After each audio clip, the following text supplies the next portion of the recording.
So welcome guys, andito tayo ngayon sa lugar ng Alfonso Castañeda. So ito yung hanging bridge na tatawirin ko. So ayan guys, kaya nyo bang tumawid sa tulay na ito mula dulo? So napakalalim ng ilog na yan guys, at ang lakas ng agos ng tubig at talagang nakakatakot, makakapigil hininga yung pagtawid, lalo na pag nakamotor guys, no?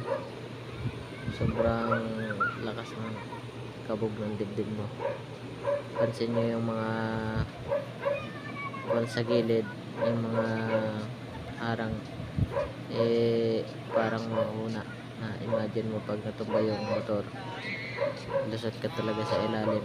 So layon po yung ilog na yan, at malakas ang agos. Okay na. Malakas ang agos.